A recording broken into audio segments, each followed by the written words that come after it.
Assalamualaikum warahmatullahi wabarakatuh. Saya Green Surya Putra dari kelas D Elektro. Jumpa lagi bersama saya. Saya membuat ini untuk bisa memenuhi tugas dan mendapatkan nilai UAS yang terbaik dari Pak Ade. Oke, tanpa berlama-lama lagi. Kali ini topik yang akan dibahas adalah tentang broadband. Broadband sendiri memberikan akses data untuk multimedia yang cukup besar. Kecepatan download dan uploadnya yang besar ini dapat dinikmati dengan kecepatan yang dibagi-bagi secara bersama melalui akses yang diberikan oleh Wi-Fi. Nah, dengan kecepatan transfer data ke perangkat mobile phone Anda bisa mencapai 8 MB per second. Wow, bisa dibayangkan. Nah, dan kecepatan minimumnya adalah 128 KB per second, sesuai dengan kemampuan smartphone yang masing-masing kawan semua punya. Oke. Broadband sendiri merupakan koneksi kecepatan tinggi yang bisa diakses internet secara cepat dan selalu terkoneksi atau always on. Ya, bahasa yang kita kenal. Internet secara cepat. Nah, sejarahnya broadband ini ditemukan mulai dari kabel serat optik pada tahun 1950. Nah, pada awal 1990 muncul kebutuhan tinggi ini. Di tahun 1950 tuh ditemuin si broadband dari kabel serat optik itu sendiri. Nah, di tahun 1990 ternyata pasar itu merespon positif dan kecepatan internet yang dibutuhkan itu di tahun sana sangat tinggi. Jadi broadband sendiri dipakai. Nah, koneksi jaringan internet broadband terbagi menjadi ADSL atau Asymmetric Digital Subscriber Line dan SDSL Symmetric Digital Subscriber Line. Nah, ADSL ini adalah koneksi yang umum digunakan. Koneksi yang umum itu apa sih? Nah, koneksi yang umum itu bekerja di kecepatan 512 KB per second dan kecepatan downloadnya itu lebih besar daripada kecepatan uploadnya.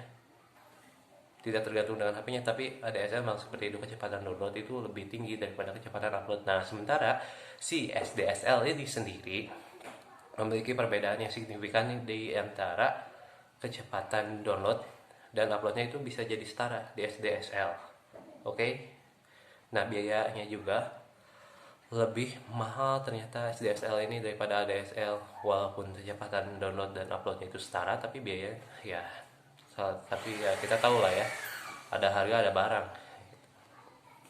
Nah, koneksi internet broadband wireless kebutuhan sepanjang hari seperti laptop dan ya telepon genggam. Nah, kenapa bisa sampai semarak ini broadband wireless ini sih?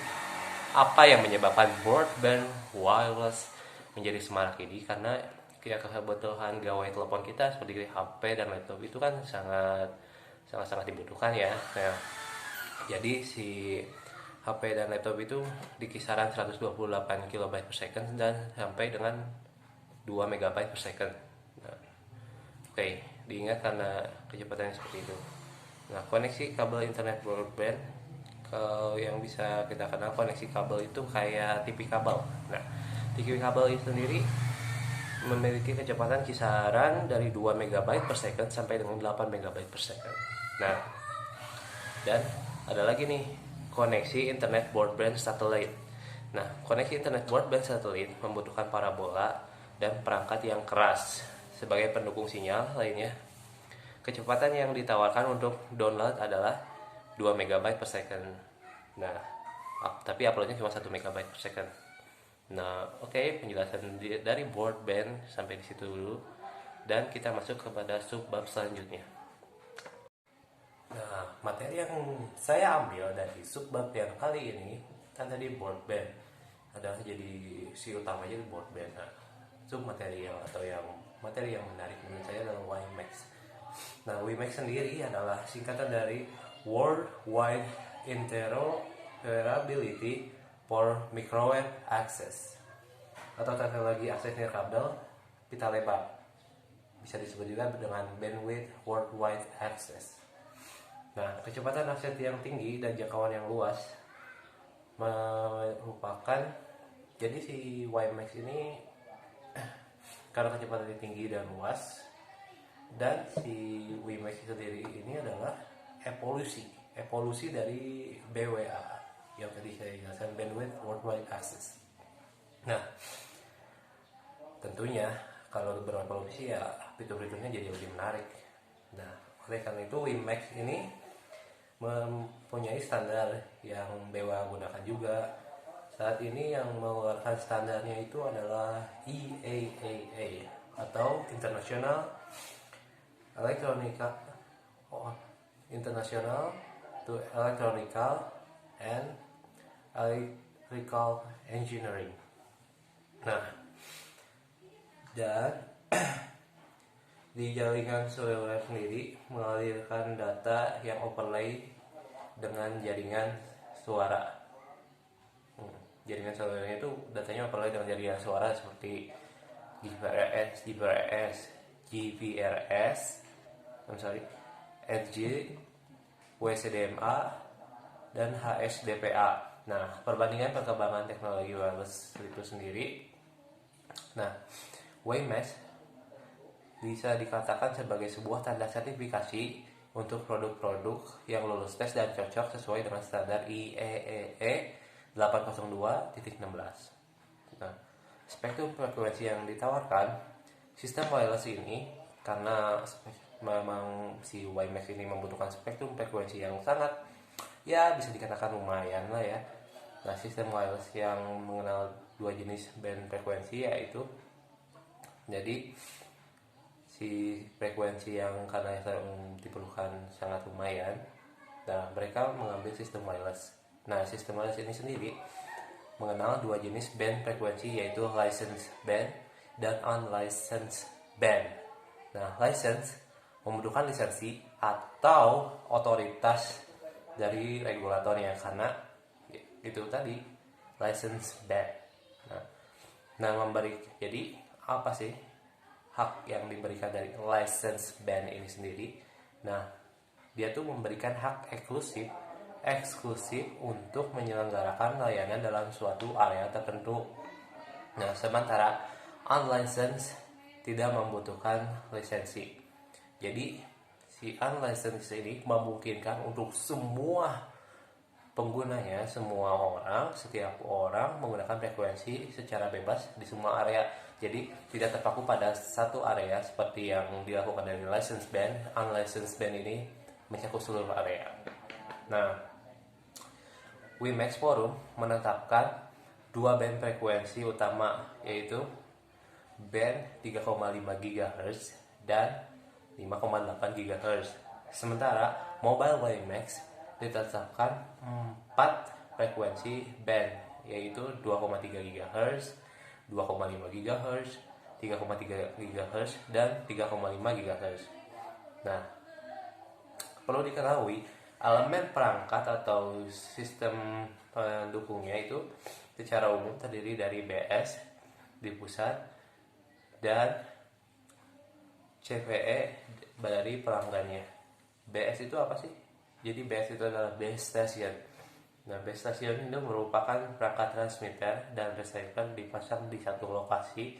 Transmitter dan receiver dipasang di satu lokasi yang sama dengan jaringan internet protokoler.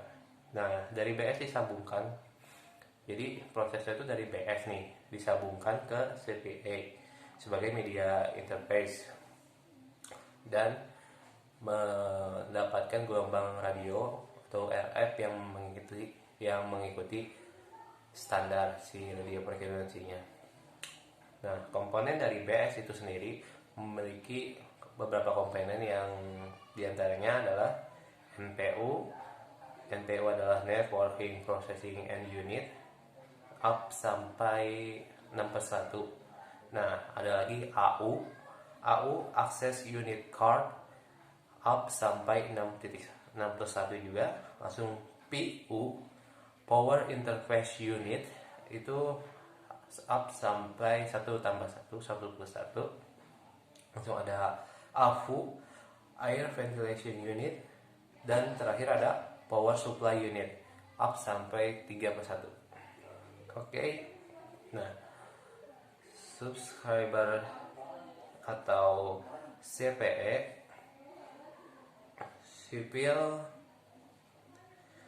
CPE terdiri dari outdoor unit, outdoor dan indoor unit. Jadi yang CPE yang di pelanggan itu cuma terdiri dari outdoor dan indoor unit aja. Nah, lanjut. Teknologi dari layanan BWA di WiMAX atau standar basis teknologi yang memungkinkan penyaluran akses broadband melalui pengguna wireless. Nah, teknologi BWA WiMAX ini jadi memudahkan si broadband bisa diakses oleh si pengguna dari wireless ini.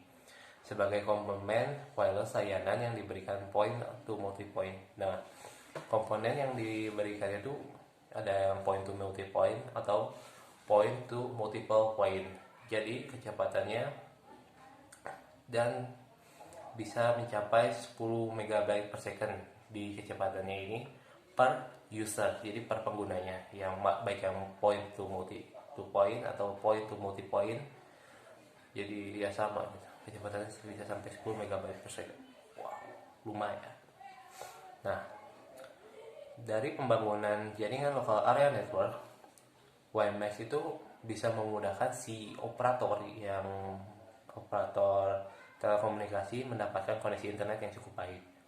Nah, dan yang berkualitas, serta bisa melakukan aktivasi. Nah, si WiMAX sendiri bisa menggapai area itu sampai dengan 50 km coverage. Coverage itu bisa mengcover semua area di 50 km, itu titik paling maksimal dari si WiMAX BWA ini.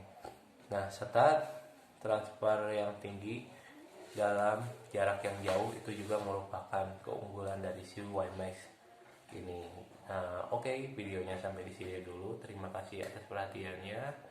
Hingga semuanya di rumah, terima kasih kepada Bapak Ade Sena selaku dosen pembimbing. Semoga bisa diterima videonya, dan ya, hingga semuanya stay healthy and focus to what you do. Oke, bye bye. Assalamualaikum warahmatullahi wabarakatuh.